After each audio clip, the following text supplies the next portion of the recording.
You actually can still be part of the product without downing the Kool-Aid. You can take a little sip of it and get ready to spit it out whenever you like and still just bounce, right? The more that you have a safe path to land on, the more that you can just swill it around in your mouth like it's I vomit when I get offered the Kool-Aid. That's my problem. So we got Bren, we got Sideshow with us. It's great. We're going to talk Overwatch. We're going to talk his history. We're going to get into the very topical stuff towards the end of it about what's going on in the Overwatch current casting if scene. we can pin him down to get a straight answer out of him on that he's one. going to have to play, corpo political a little bit, but we can play the other side of that. Let's get right into it. Let's bring him on. Egg, welcome to the show, the Mighty Egg. How are you, sir? I'm doing well, thank you. I'm expected to be cracked like Humpty Dumpty. I like the little you had before you unveiled me. It really was just exactly the same person behind the cartoon image.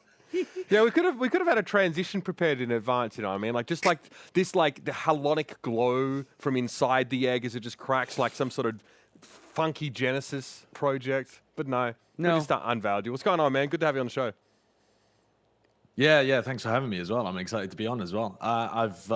I've always wanted to see what it's like to be part of a virtual set. I feel snuggled in between the two of you. It's very nice. Yes, you are here. What does this do if I come all the way up to you? Like, do you get all freaked out if I get real close? And I'm like, what's going on? Bren. What's going on here? Bren. All right. We rehearsed none of this. The lawyers will be involved later. Yeah, you can tell we didn't rehearse it because you just fucking called him Bren twice. So we're off to a great start. I did call you Bren twice, didn't I? Josh! I get That's all right. Everyone does it. Sideshow and Bren. Everyone I will does ask you, I have some questions about how far back you go with Bren, because I'm very interested in your guys' history. Let's start with yours, though, and it's something I didn't know. You wrote this note, and it really intrigued me. It jumped right out. The note is origin story med school. Talk to me about that. You went to med school, wanted to go to med school. Walk us through a little bit of Esports Sideshow.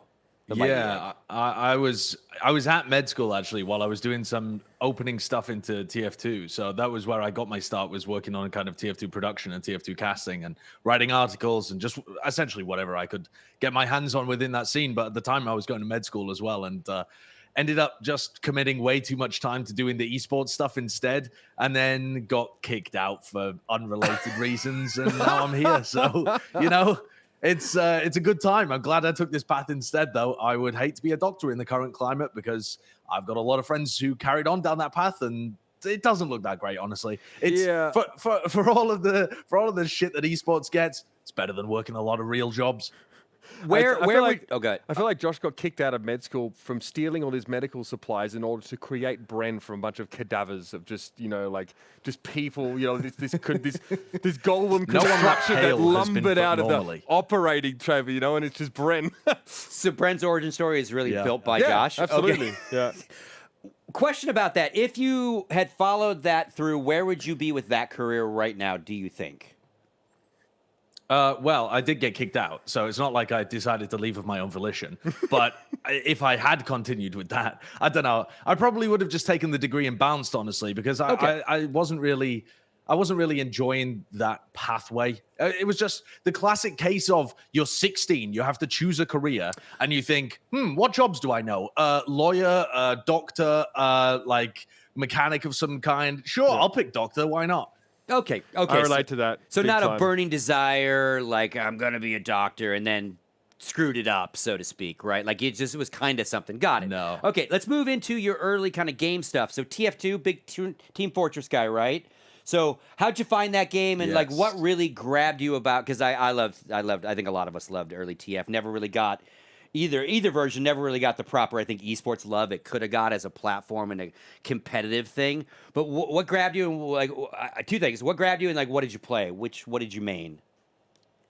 I think what grabbed me was the fact that it was bundled into the orange box with Portal. I think Portal was actually the game that I wanted to buy out of that. And then I was like, I guess I'll just try this TF2 thing. And then it sucked me in because my friend played it from school and just ended up playing it for the next, I don't even know how. I think I must have started playing in something like 2010 and stopped playing in 2016. I think it was like 6 years of playing it. And then just, that whole journey of the real grassroots side of figuring out that people played video games competitively and then going and looking at it and thinking, I wonder if I could do that. Then realizing you're really bad when you thought you were quite good.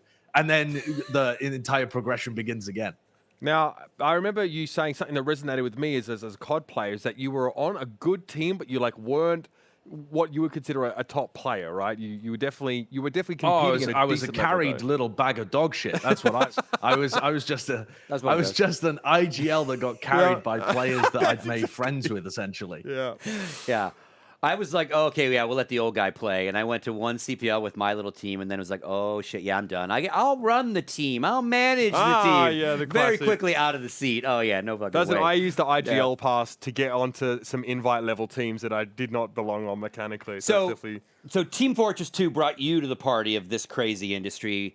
Counter-Strike kind of brought me to the party. What brought you to the party COD 4 again? Pro Mod. Pro mod. Yeah. Okay, got it. All FPS. But FPS. I'm curious about this as well, because everyone it's one thing to sort of jump into a game and sort of transition to playing it competitively, right?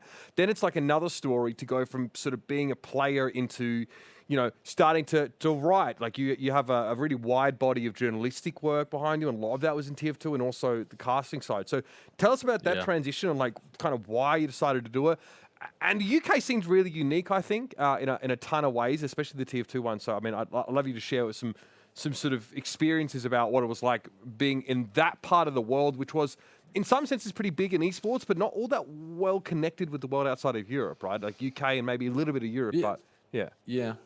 Yeah, I mean, starting at the end of that question and working backwards, the UK was where the largest TF2 LAN was held as well. The I-Series events were, in fact, the home of the biggest TF2 series going on. So it always allowed for easier access to, big events when it came to the TF2 kind of stuff. And we traveled around a little bit too, but nothing really happened that much in mainland Europe for TF2 because there weren't that many events even going on. So it was just where things had happened to be scheduled at the time. But the reason that I moved into doing written work and casting and stuff like that was just because I had the ability to do it and no one else was doing it. So I just thought, I might as well try this.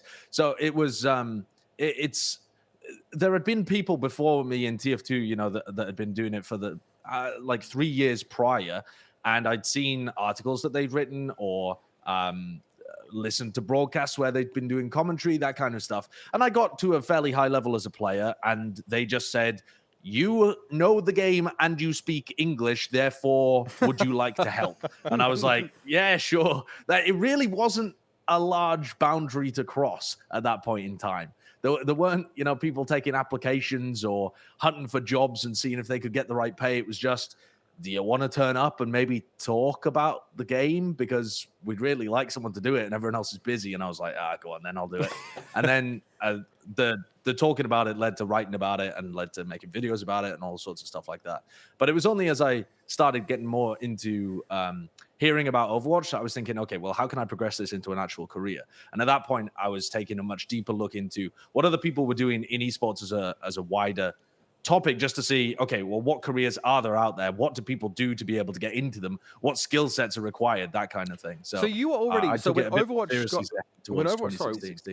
got announced, then you were already taking a really purposeful look at like analogs in the industry to like career pathways, right? So that's pretty early on. I mean, that's what, like 2016. I didn't even know if I was doing that at the time, and I was working at myself. I was floating through. When Overwatch was actually announced in 2015, and when it started, people were talking about the closed beta, that's when I started to take it seriously, because I was, getting to a fork in my med school career where I was like, actually, I don't really like doing this anymore. And there's a game coming out that's some similarities to TF2, and I know a lot of the players are going to try and jump over, and I know those players, so I can do interviews with those players, already have those relationships built, and I can probably use those interviews to try and make a bit of a name for myself in this way. Like I planned out a little path that ended up working to some degree, but there's always a lot of luck that ends up being involved in it. But I think you have to pre-plan as much as you can, right? You have to try and set yourself up for success. Otherwise, it's just pure luck. Yeah. I think obviously a big part of a commentary is your teammate, right? The in-game guys don't work alone, right? Desk people, sir, in and out. But like, very, very key that you've got good play-by-play, good color that really synergize, or a nice hybrid that does both as a team. You find Bren, how did you two guys hook up? Because obviously you guys are a match made in heaven in the sense of like, can read each other's thoughts at this point. You've done multiple games together, a very, to overuse the word They've lived synergistic. together as well. Yeah. So how did you bump into Bren? Like, what's the Bren origin story other than him being built in a laboratory? Yeah, he was built in a laboratory. Okay, fair enough. From Next cadavers. question. But no, he was in TF2 as well, actually. But he was a much lower level player, and he had just got into the commentary side of stuff as I was leaving. So we didn't actually, I think we commentated maybe one event together in TF2, but I didn't really know him that well at the time. But he was one of the people that wanted to go into Overwatch. And so at the beginning, when I'm thinking about, okay, who do I know that did TF2 commentary that actually wants to do Overwatch commentary? One of them was Bren. One of them was a guy called Bloodsire, who had just kind of decided to go along with his real life job instead. So I ended up sticking with Bren and getting more and more to know him. But I think, the majority of all of that synergy is just built over the Overwatch League because we literally live together. So we moved together from the UK to the US and spent all of our time together. So yeah, I can sometimes tell what he's thinking, but I have to block the thoughts out because he's got a degenerate mind, and I like to keep mine pure and innocent. Well, I mean, you built him, so wherever you got his mind, that's on you. Anybody that knows you, Josh, knows that you're a master instigator. You wind Bren up and just enjoy the fireworks and see what happens.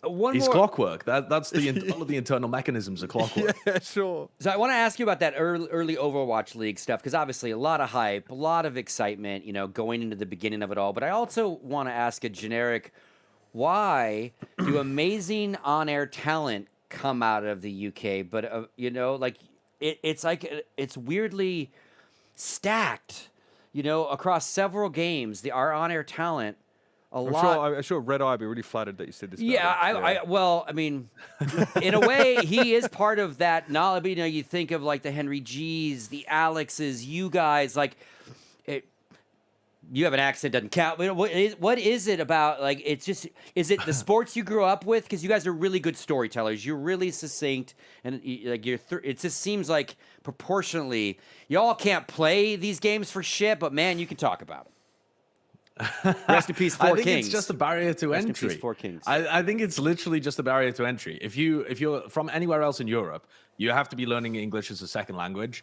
And that naturally is going to create a barrier for you being able to easily get into the role at the beginning. And I think it just is way easier for British people commentating European esports to get in at that ground level, because you start with a skill floor that's much higher than other people that might come from other countries and might struggle a little bit with the communication stuff. I've played with a ton of other people from France and Germany and all over the place who have extremely good English and fluent in it.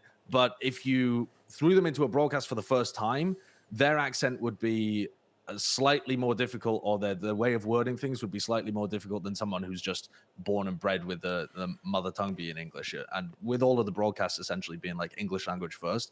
I think that's the biggest reason for it, honestly. Yeah.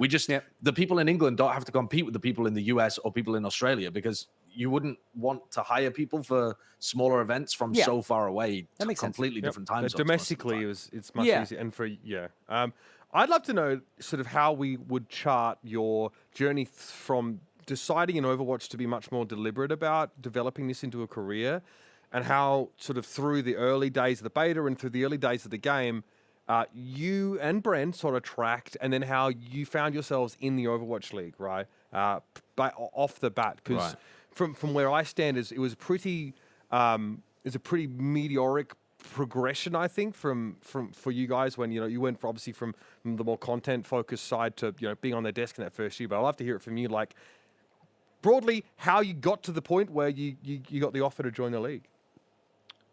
Yeah, it didn't feel meteoric until the end, I think. But so, because I was doing it right from the beginning, right? Immediately from the beginning on Overwatch, I was trying to get into casting stuff. But it was very difficult to find casting opportunities right at the beginning, because I think the people that were involved with the companies running the productions had those opportunities early on. Like, for example, yourself and Jason Kaplan were doing the ESL stuff, and then there was Hex and ZP over doing the Ghostly Gamer stuff.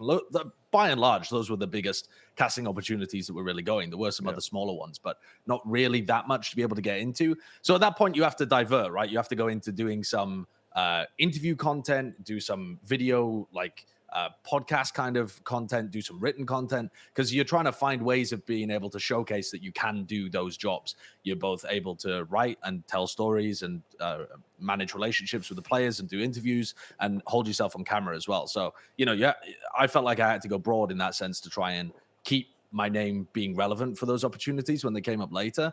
But then just being, I think just being involved with the scene to that degree and showcasing you have that level of knowledge and integration just gave me another couple of opportunities later on when people were missing an event or something. I did did color commentary for an Overwatch tournament in, I want to say it was like May 2017 or something, and then got invited to do a LAN that was happening in Europe. And then after that got invited to go to Contenders. And I like to think that it was just, I seemed competent at all of the opportunities that I got given at that point. As long as you don't screw them up and your name's in there, you've got a shot. Yeah, I remember you and Brent did iBuyPower, I want to say. Then MSI. Oh, that was, way back in the day. Yeah, MSI in London, which obviously didn't go well, but, we were all there. And then, and yeah, I think, into Contenders. So, how... Yeah, I guess I'm sort of curious to know about like what your, I want to ask this on a personal level. We were definitely sold an idea of like what we were going to create in the Overwatch League off the bat, right? That's season 1. I think everyone was pretty bright-eyed about it. Do you, sure, how much do you feel like you were able to, experience the realization of sort of the ideals you came into the league with in the first place, right? So a bit of a retrospective. Obviously, spoilers for those that don't know, you've obviously decided to go a different direction this year and you're working a bit more heavily in VALORANT. Yeah. But I'd love to know, like, just sort of high level, what you were sort of thinking when you got into it in the first place, I think it's a little different, right? Because that talent pool that was brought in at the beginning in 2018 was stacked with talent from across the board, different scenes, right? You had extremely notable League of Legends talent. You had some CS talent. You had like Puckett, who's just all-star all over the kind of stuff. You had yourself, who'd done a range of different things, but was obviously a massive talent within Overwatch at the time that was leading the way for play-by-play. So I think there was a lot of different people that had their idea of what they wanted to do with the product, but me and Bren didn't really have that level of experience. This was our first time working on a product of this magnitude at all. So it wasn't like I came in with an idea of how I wanted to craft things. It was a learning experience for me that first year. So I found, I was in the minority in terms of learning from the others. The others all had a huge amount of experience and a wealth of talent with which I could suckle at the teat.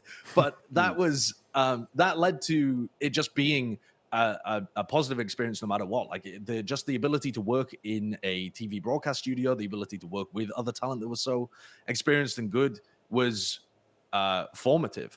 I think it's the later years and the more experience you get and the more you realize, oh, this product isn't quite developing in the same way that certain people would like it to go in, or like what you think the correct vision for it is. And also, I didn't come into that first season thinking it was going to be a slam dunk either.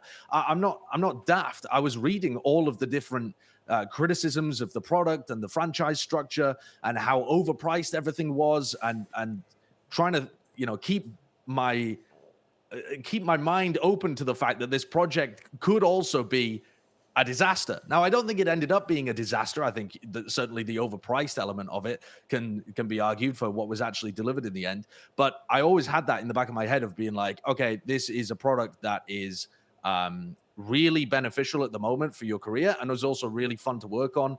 But there's gonna probably be a period of time where you have to consider other options too. I think that's just smart for anybody working on any esports product to be considering.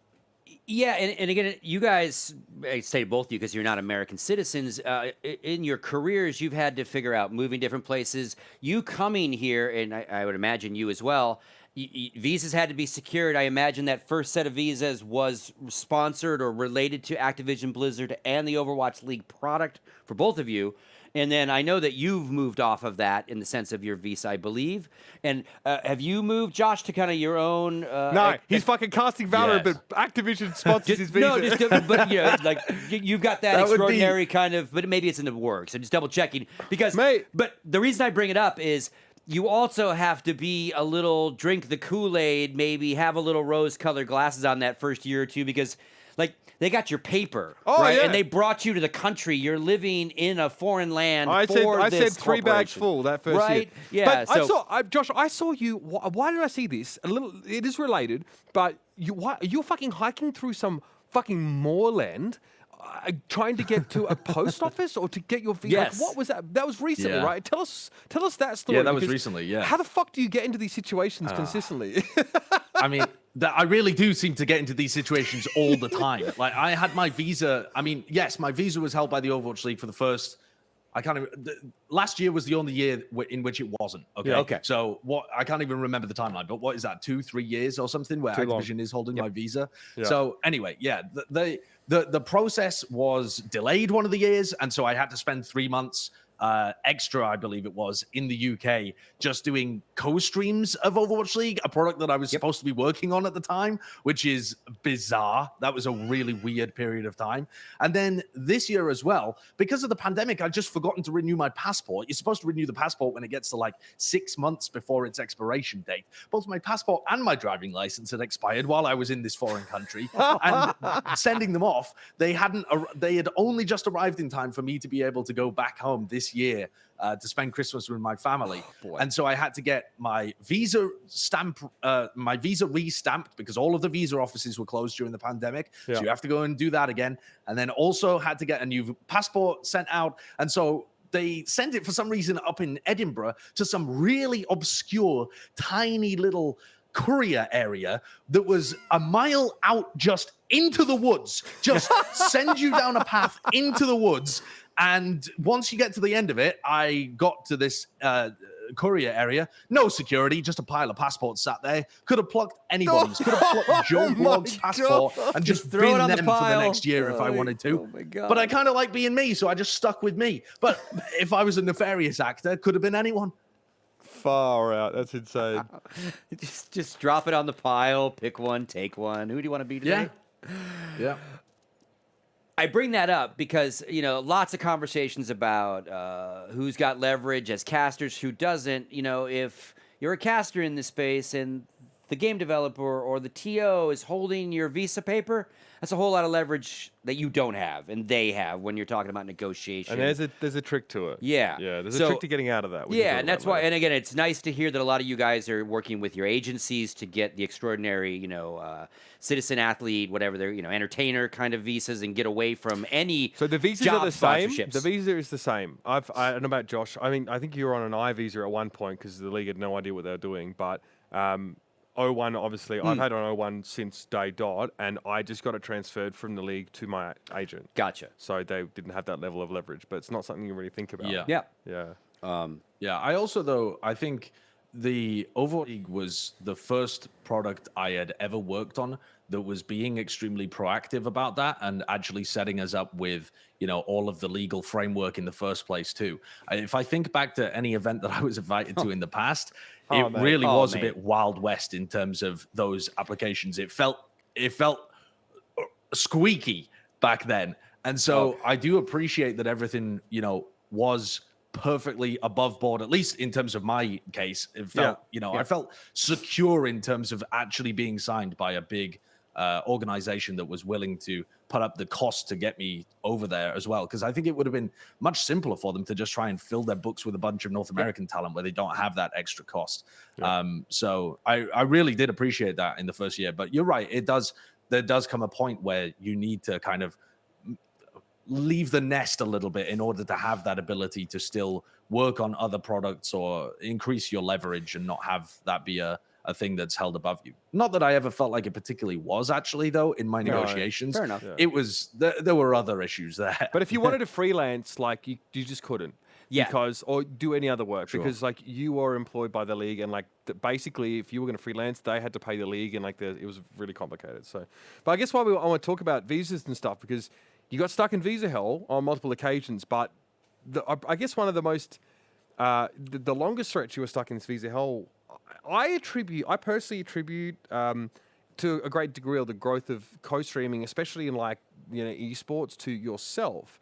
because obviously, was it season 2, start of season 2, Josh, of the Overwatch League, where Yeah, it was the beginning of you 2019. sort of missed yeah. stage 1. But what you did, you'd stay up to all hours and you would co-stream the Overwatch League games. You'd sit there with a bag of fucking oats and just do ridiculous things.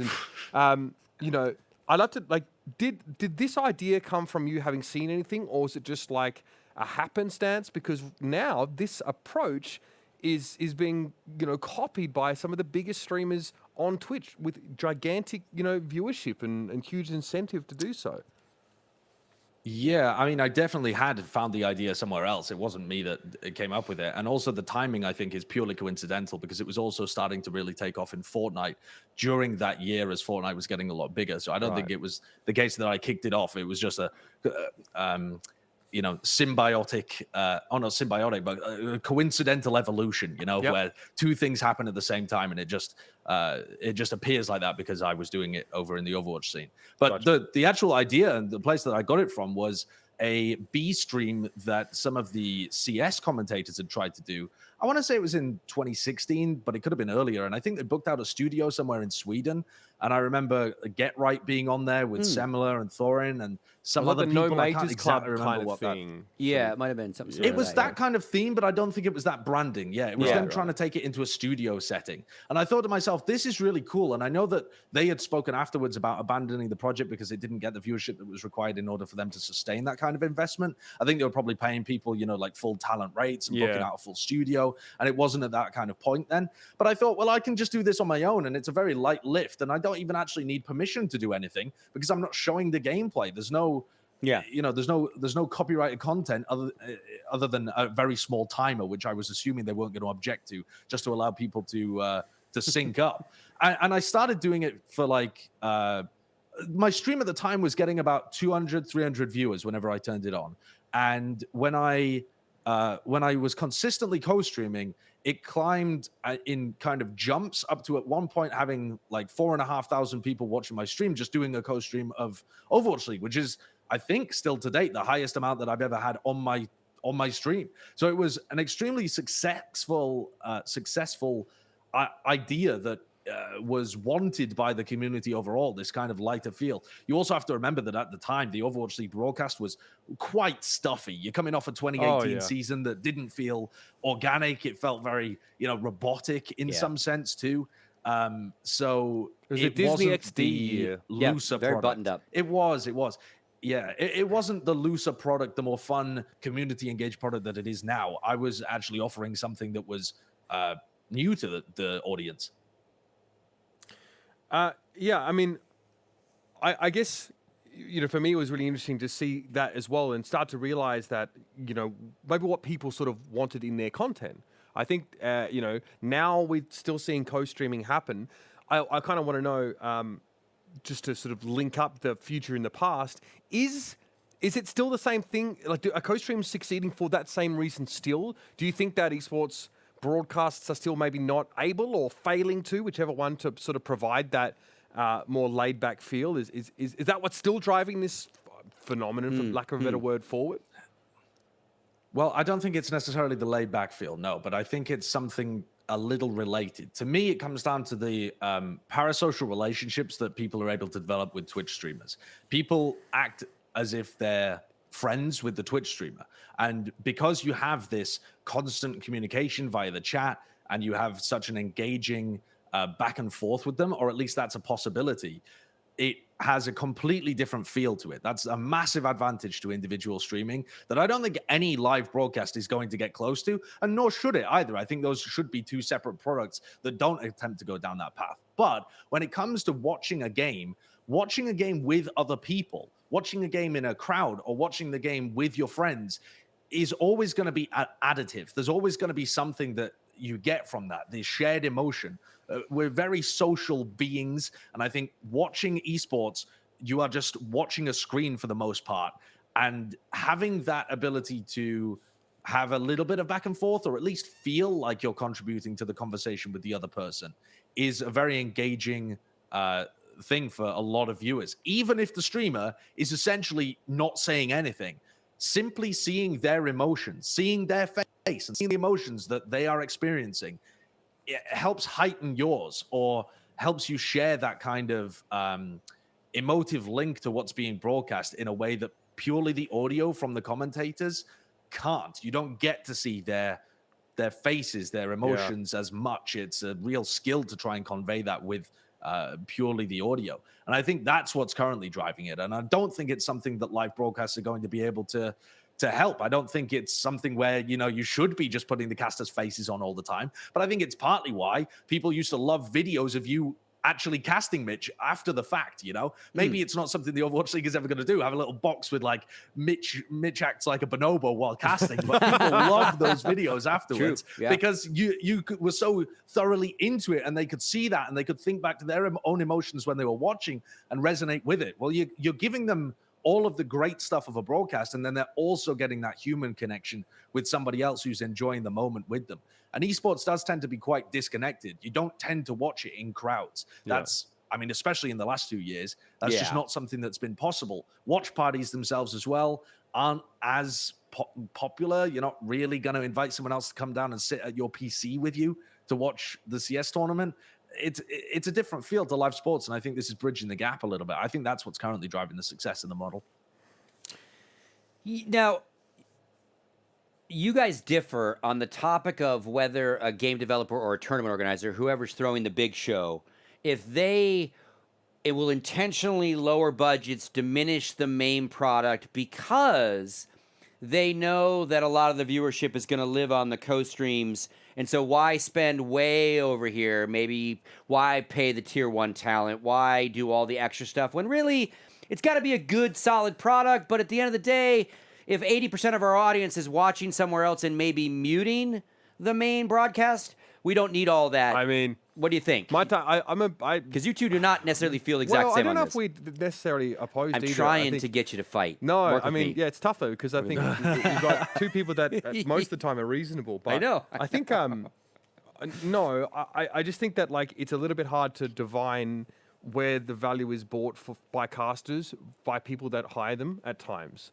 And, because I think the thread that Carlton Curtis made that Josh references in a recent video of his on YouTube where he sort of shares his thoughts on the current situation does sort of say, it's not a caster's job necessarily to bring numbers to, a broadcast, and yet they are being evaluated on their ability to do that, which is obviously a bit strange. But I think that something that I personally struggle with, and I can admit this because I didn't really understand the phenomenon of co-streaming, is that there was definitely a sense of uncertainty about whether what I brought to a broadcast would be held in as high regard because of people's apparent inclination to go elsewhere for their broadcast experience. Yep. Not necessarily. I mean, sometimes they have the stream up as well at the same time, but sort of muting it. Yep.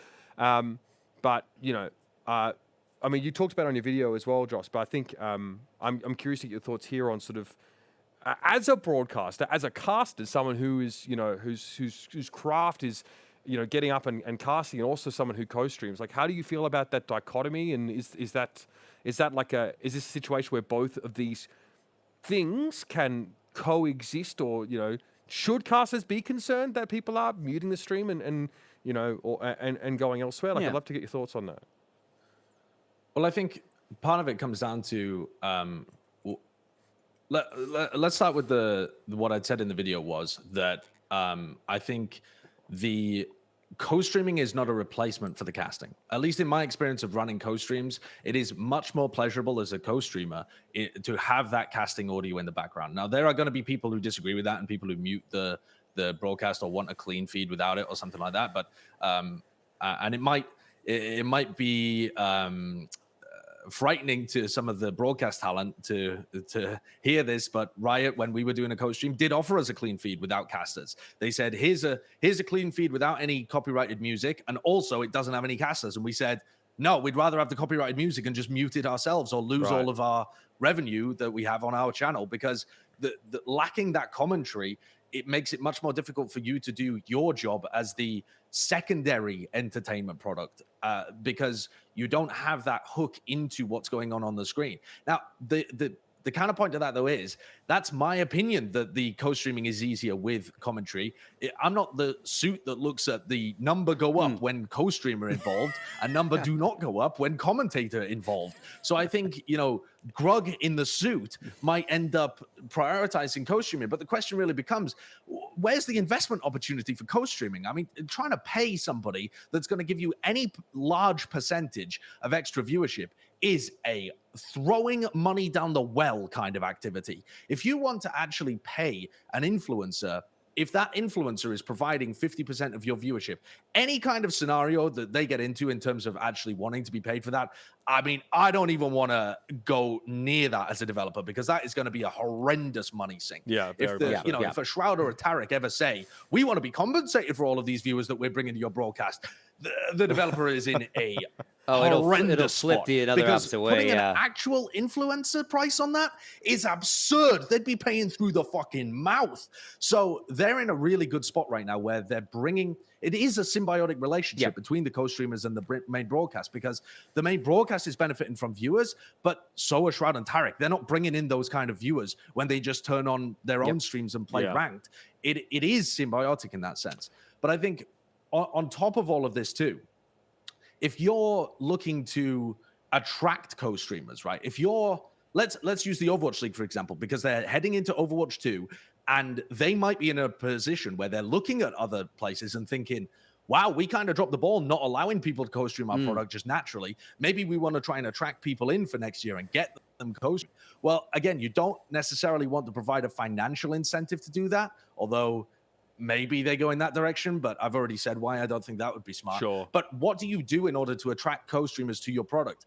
You want it to be exciting. You want people to want to tune in and watch it anyway. You want it to be the kind of thing where their viewers are excited and it's a bonus to them because they get more viewership than usual. And I think part of the way you do that is that you make the broadcast side better so that it becomes a more enjoyable viewing experience for them and their viewers. And part of that is going to be having casters that don't make you want to scratch your ears out, or casters that are driving you loopy and your whole chat's full of what the fuck are they talking about? Do they even know the game? Like, all of that stuff is going to turn people off, going to put people on mute.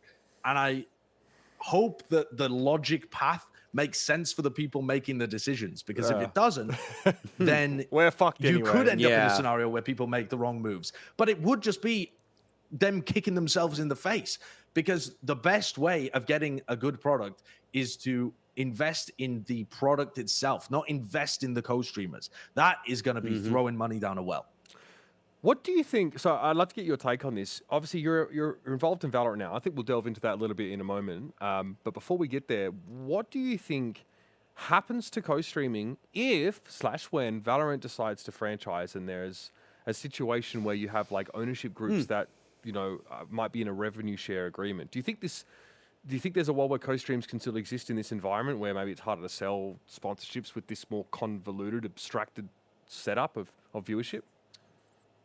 Yeah, well, I imagine that's one of the reasons that the Overwatch League has never particularly done it as well, because they have a franchise product, they have a broadcast rights agreement, and they have, everything limited at the moment to YouTube. But I think even in that scenario, and I'm not speaking from a legal frame point, I understand that there might be difficulties in that avenue, but I think just from a does it benefit all parties involved argument, I think it's still useful there. If you're thinking about Overwatch League heading into 2022 or Riot, Valorant, whenever they franchise, if you sign a broadcast with YouTube or maybe some kind of cable TV partner or whatever, then, I mean, the cable TV actually does make it way more difficult, but okay, if we're just limiting it to digital applications, let's focus on that one first. But if it's just something like we have signed an agreement with YouTube, having your co-streamers agree to only be there on YouTube, and having your co-streamers agree to stuff that they already have in all of the co-stream agreements, like you can't block the sponsors, you can't disparage the sponsors, all of your viewership data has to be reported back to us, like all of that kind of stuff, I think is only beneficial for the owners of the teams getting involved, because it's more eyes on the product.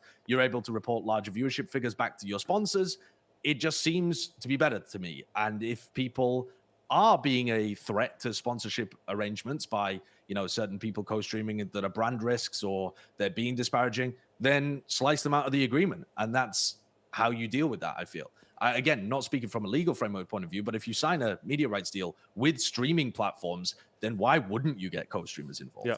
Yeah, and I think it is the kind of thing that you have to be thinking about it from the core. Like once you have that agreement out there, and you know, we've seen it in League of Legends, they've sold these rights, so that's why you don't see a whole lot of any sort of co-streaming in LCS. Well, they're quite restrictive on it. Yeah, I remember like Captain Flowers couldn't he couldn't even watch the VODs until a day after or something. But if you've already got the plan figured out, and the plan that you're selling to the people that are buying your rights includes, and this is all part of it, you're not hitting them last minute. Oh, by the way, we're also going to co-stream. Like, it's all part of what you're selling. Sure. And to his point, those metrics and all that come along with the sell.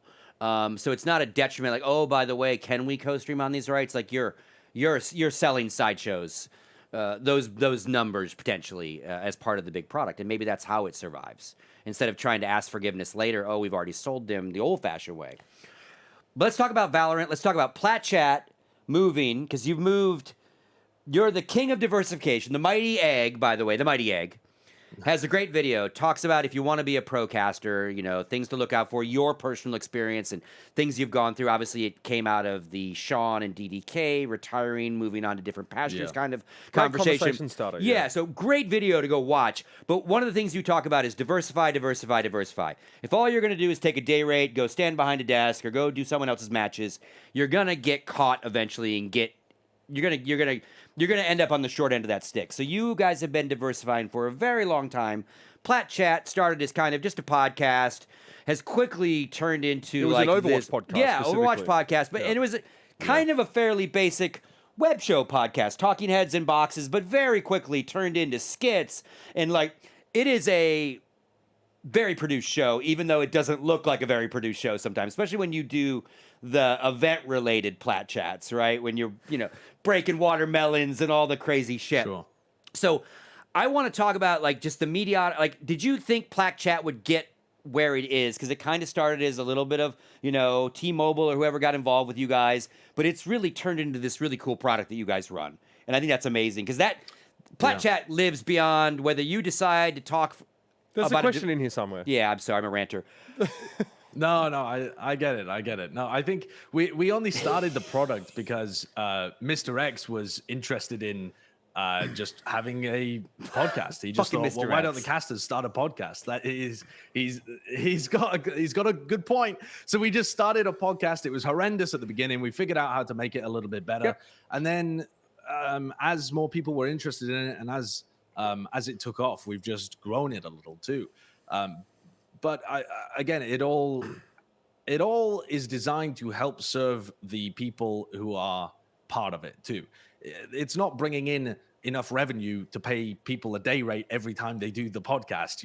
That can't be the goal of the product. The goal of the product is that people can showcase their opinions, people can increase their exposure to the audience that they're trying to broadcast to. People can show that they have different skills, that they can do interviews or can do hosting, can do analyst desk work when they might just be known as a random fan or a random play-by-play commentator or whatever it might be. So yeah, it's been a good project, and it's been a fun project to work on as well. You have to enjoy doing it. Yes. I think this is, I meant to ask you this in person when I had the chance, but I think we found out pretty early on in the Overwatch League that I know we can meet up again. You're just in fucking Texas, mate. But I'm thinking about it now. How is Austin? Yeah, you want to move back yet? Ready? Arizona's nice. You should come to Arizona.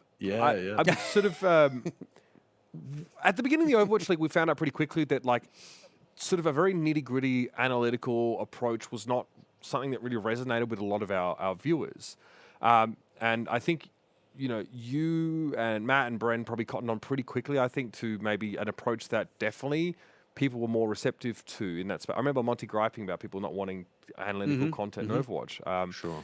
So tell me how you feel you go about creating compelling content in esports, right? From whether it is stuff like PlatChat or co-streams or even just the monologue pieces you do or the writing. What is it, do you think, that people want from their esports content, especially for those out there that want to create some too and want to figure out how to tap into the zeitgeist of our current Twitch Zoomer generation? How do you find that?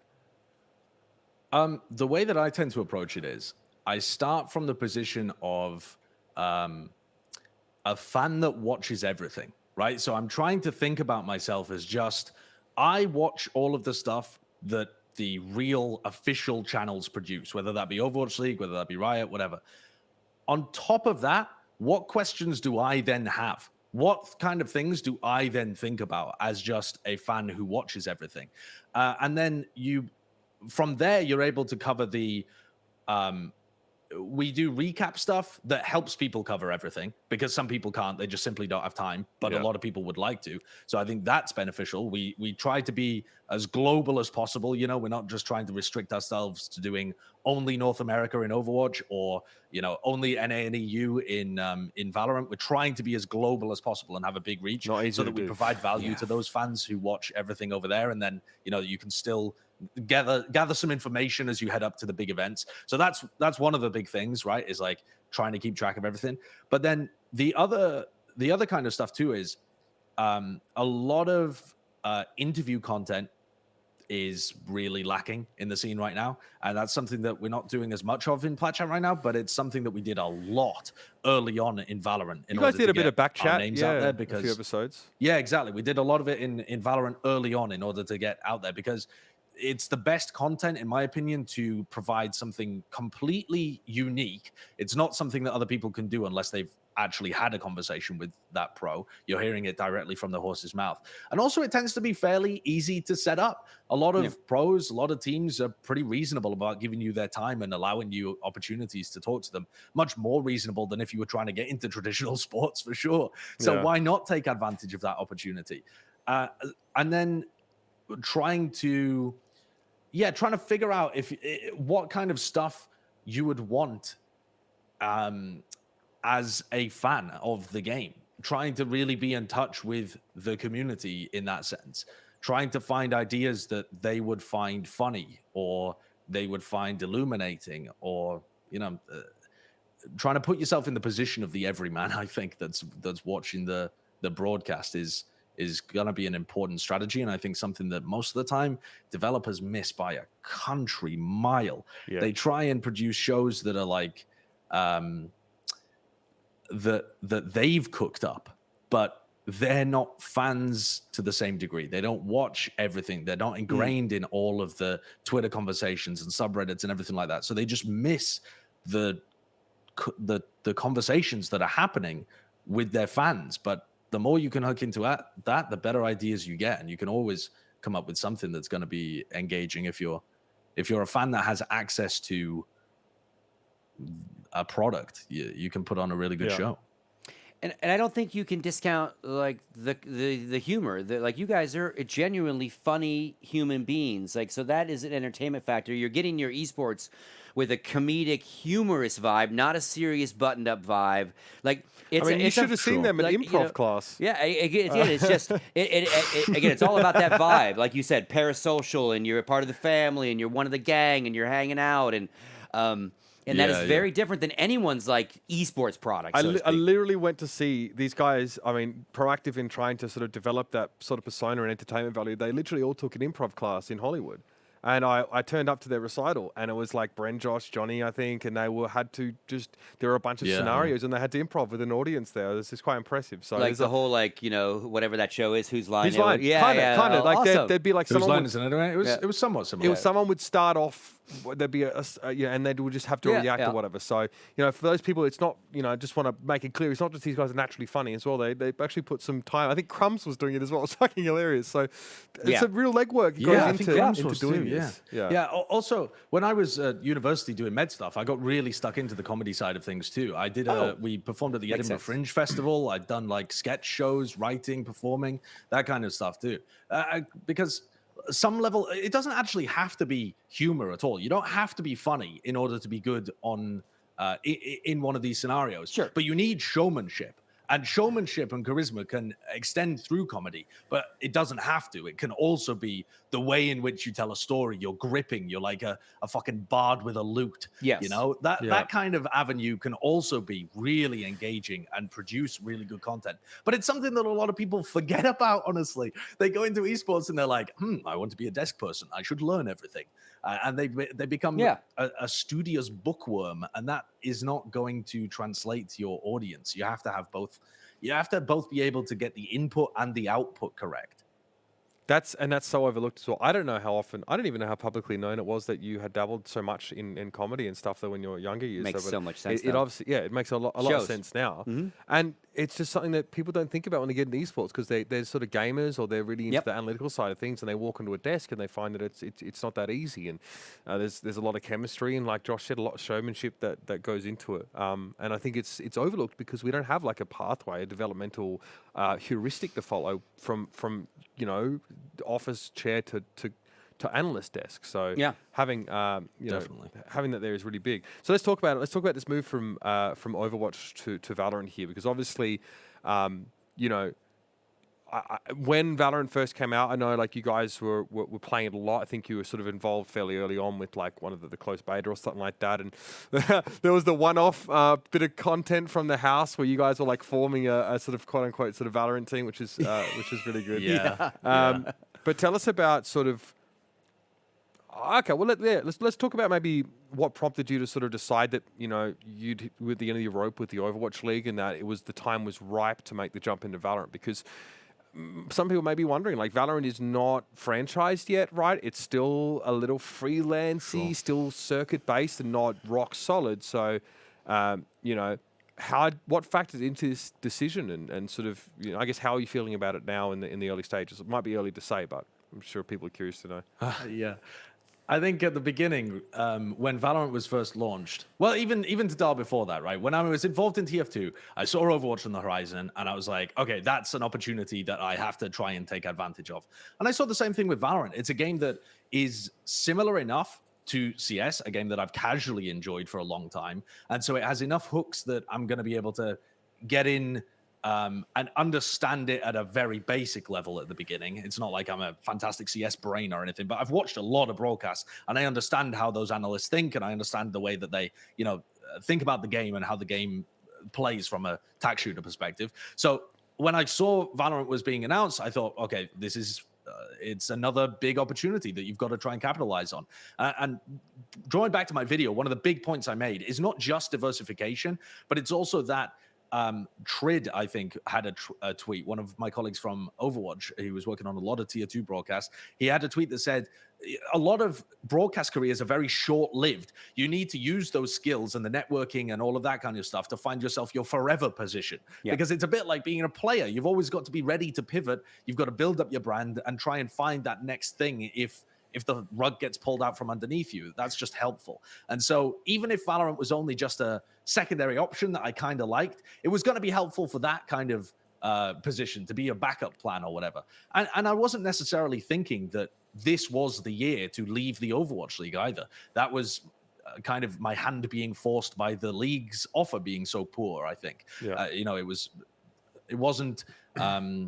It was a poorer offer than we'd been given the year before, and so it just felt like a bit of a push out of the nest. So they were cutting your pay, like broadly. They were cutting your pay. No, it wasn't. It wasn't a direct pay cut from last year to this year, but it had been a slip downwards.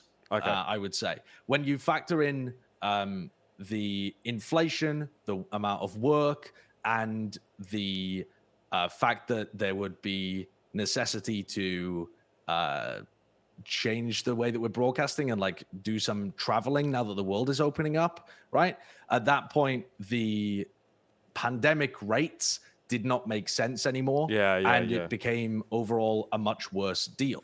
So that was one of the reasons why we chose to make the move this year. I think it's also really important to not just assume you're going to be good at something without trying it. Let's say Riot franchises Valorant next year or the year after. I think just jumping into it with both feet at that point requires some large degree of hubris.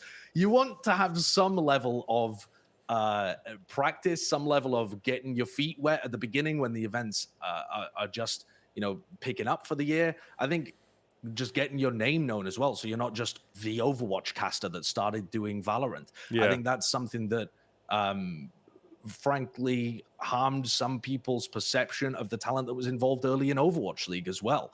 And I think some of the talent that was involved early in Overwatch League didn't have that necessary. I think it harms some of the talent investment perception of into those Overwatch as a talents as product. well. I remember I was like, who the fuck are these? Like, even me, like, I was like, who the fuck is like, I know who Silver is. What the fuck's he doing? Like, what's he doing? Like, they did a little bit, to be fair, in the past, but, you know, to some lesser degree, I definitely echoed the confusion of the community as well at these people, I guess. And I feel like, you know, well, Josh, you never want to do that. Also, like, I've always said this, I don't want to just, if I was ever going to cast Valorant or any other game in the future, I wouldn't just want to fucking present myself and be like, all right, yeah, give me some fucking games. Yeah. Because then you're just failing to recognize the work of the people that have gone before you, you know, so. Yeah. Yeah. Step You aside. also just set yourself up to look like a twat if it all's over. Yeah.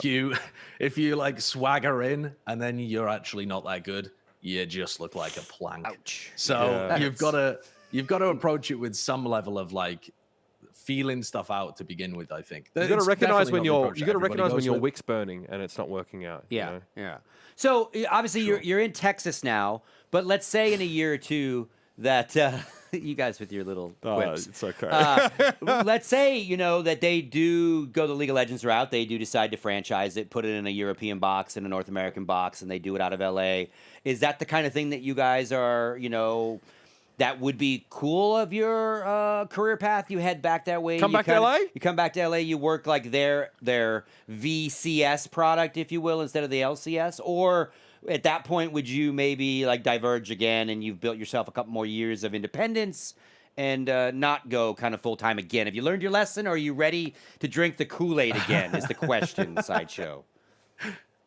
Well, what I like actually about being this diverse in terms of like stuff that you can go into is you actually can still be part of the product without downing the Kool-Aid. You can take a little sip of it and get ready to spit it out whenever you like and still just bounce, right? The more that you have a safe path to land on, the more that you can just swill it around in your mouth like See, it's some I kind vomit of when I get Listerine offered the Kool-Aid. and That's my maybe problem. Violently just like Team America vomiting, you know what I mean? You don't even taste it. Yeah.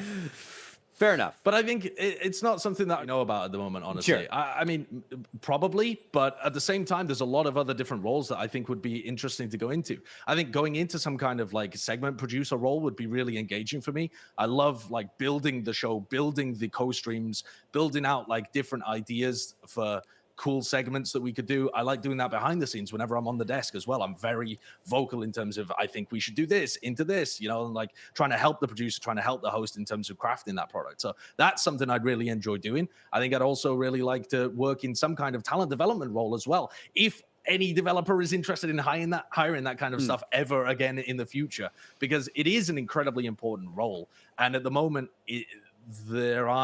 it's just not a job that exists, honestly. It's just not a job that you can go into right now. But if that avenue does ever open up, if the industry professionalizes a little bit more, and that does become something that can be a career pathway, then that could be something that I was interested in too. I think it's all about just keeping as many options open as possible.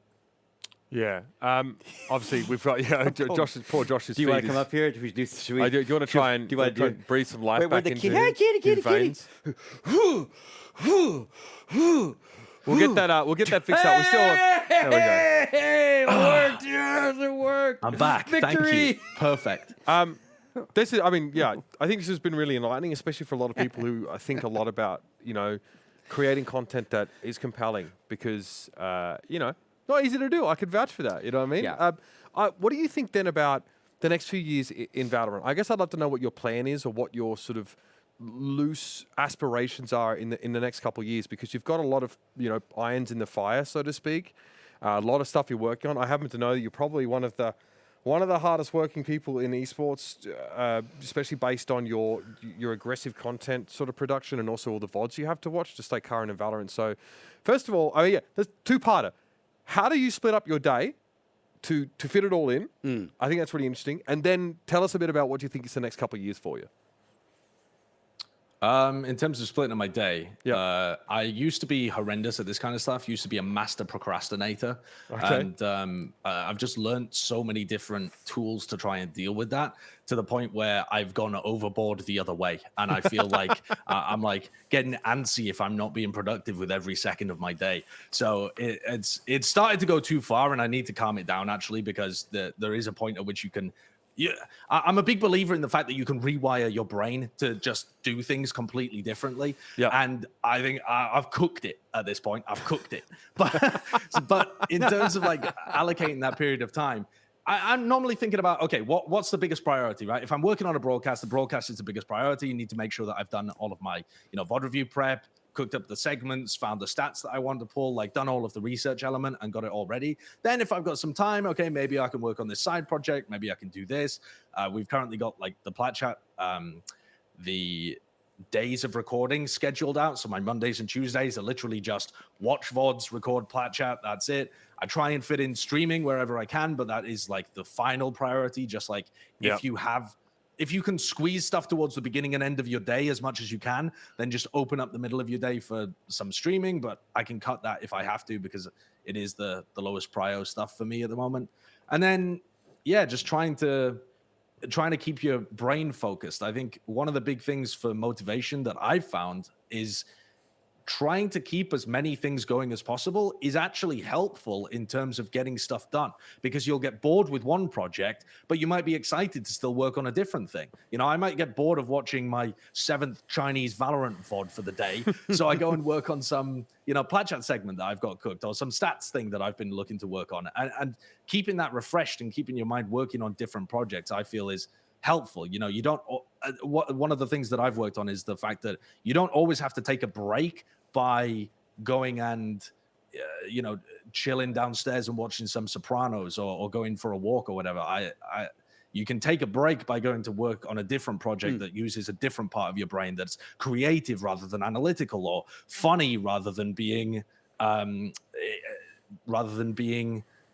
watching. There's so many different ways that you can spend your time within a job like this, and a lot of them are enjoyable. And if you don't find them enjoyable, you're not going to be able to do them.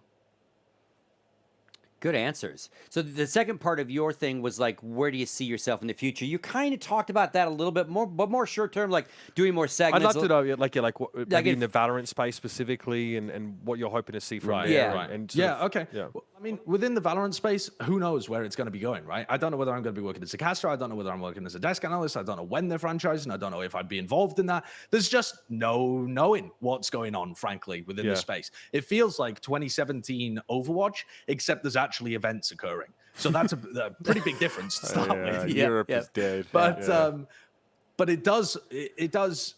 it's still fun, because no matter what, there's always something to do.